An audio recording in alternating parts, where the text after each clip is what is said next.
평생교육사 어디에 취업되는 건지도 모르겠고 뭘 하는 사람인지는 더더욱 모르겠더라고요. 혹시 여러분도 이런 생각 한 번쯤 해보신 적 있으신가요? 처음 준비하시는 분도 완전히 이해할 수 있게 평생교육사 업무부터 취업처, 연봉, 취득 방법, 주의사항까지 하나씩 차근차근 짚어드리겠습니다. 이번 영상 하나면 더 검색하실 필요 없을 거예요. 학준모TV. 안녕하세요. 학준모TV 전문가 나우현입니다. 요즘은 50대에서 60대 분들이 정년 없는 자격증으로 사회복지사뿐 아니라 평생교육사 자격증도 많이 찾고 계시는데요. 그런데 실제로 취업이 되는지, 돈은 얼마나 버는지, 실습은 가능한지 궁금한 건 많은데 정리된 정보는 찾기 어려우셨을 거예요. 그래서 오늘은 이 자격증에 대해 직업, 취업처, 준비 방법까지 처음부터 끝까지 정확하고 쉽게 설명해 드릴게요. 학준모TV. 평생교육사란 무슨 일을 하나요? 먼저 평생교육이라는 개념부터 짚고 넘어갈게요. 딱딱하게 설명하면 이해가 잘 안 되실 수 있으니까요. 쉽게 말해서 태어나서 죽을 때까지 배우는 모든 교육 활동을 말합니다. 정규교육, 즉 학교에서 배우는 것뿐 아니라 성인 대상 강의, 퇴직 후 재교육, 자격증 과정, 문화센터 강좌 등 우리가 평소에 듣는 거의 모든 교육이 포함돼요. 정부에서도 1980년대부터 지금까지 평생교육 바우처, 평생학습 희망카드 같은 걸로 국민 누구나 교육을 받을 수 있도록 계속해서 지원하고 있고요. 이 말은 앞으로 이 분야는 더 커질 수밖에 없다는 뜻입니다. 그리고 그 중심에 있는 사람이 바로 평생교육사입니다. 학준모TV. 어디에 취업할 수 있나요? 취업처가 생각보다 굉장히 많습니다. 크게 4가지 유형으로 나눠볼 수 있어요. 첫 번째, 평생학습 전담기구. 대표적으로 국가평생교육진흥원이 있는데요. 학점은행제나 독학학위제를 실제로 운영하고 관리하는 기관이에요. 두 번째, 평생학습 행정기구. 교육부나 땡땡시, 땡땡도 교육청처럼 국가기관에서 평생교육 정책을 기획하고 예산을 집행하는 역할을 합니다. 세 번째, 평생교육시설.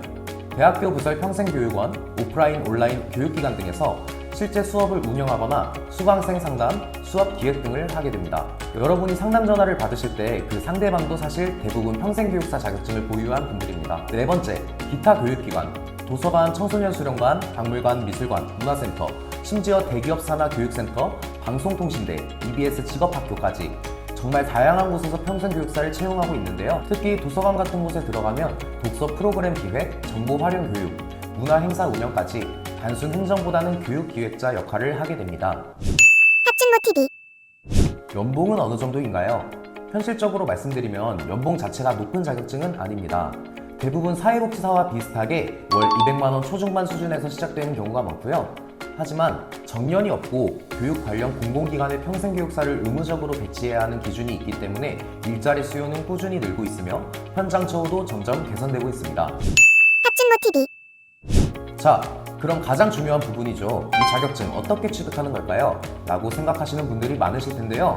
자격증은 1급, 2급, 3급으로 나뉘는데 대부분은 2급을 취득합니다. 왜냐하면 3급은 과목 수만 3과목 적을 뿐 취득 기간은 2급이랑 똑같거든요. 그래서 굳이 낮은 급수로 갈 필요가 없는 거죠. 평생교육사 2급 자격 요건은 단 2가지입니다. 평생교육 관련 과목 10과목을 이수하셔야 되는데 이 중에 한 과목은 실습으로 분류가 되어 있고요.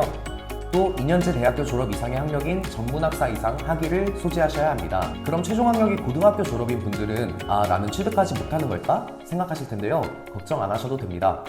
고등학교 졸업자분들도 학점은행제를 통해서 온라인으로 2년제 학위를 만드실 수 있기 때문이죠. 2년제 이상 졸업하신 분들 또는 최종 학력 고등학교 졸업이신 분들 모두 이론 수업은 전부 온라인으로 들을 수 있고요. 실습은 평생교육기관에서 총 160시간을 진행하게 됩니다. 그런데 필수 과목으로 분류되는 실습 과목을 이수하기 위해서는 다른 필수 4과목을 꼭 이수해야만 진행이 가능하니 희망 시기에 실습을 하고 싶다면 그 전에 내가 필수 4과목을 제대로 신청하는 건지 먼저 확인해 보셔야 해요. 이 4과목이 궁금하신 분들은 마지막에 제가 방법을 알려드릴 테니 조금만 기다려주세요. 그리고 평생교육사 실습은 어디서 진행하는 건지 궁금하신 분들도 많으실 텐데요. 되도록 본인이 거주하는 거주지 근처 평생교육기관에서 실습하시는 게 좋으시잖아요. 본인의 거주지 근처 실습기관을 알아보고 싶으시다면 인터넷에 평생교육사 자격관리를 검색해 주시고 홈페이지 상단에 있는 실습기관 정보를 클릭해 주셔서 지역별로 실습기간을 미리 확인해 두시는 것도 좋은 방법이죠. 그런데 실습 너무 힘들지 않을까요?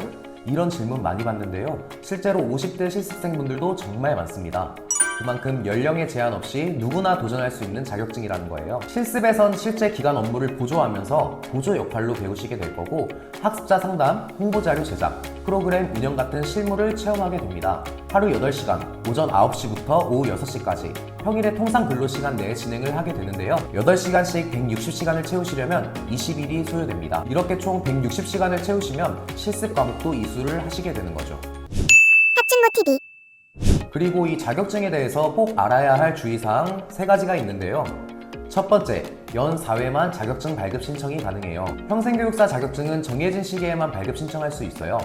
교육원마다 조금씩 다른데 보통 분기별로 한 번씩 있습니다. 내가 수강한 교육원의 공지사항을 꼭 확인하셔야 돼요.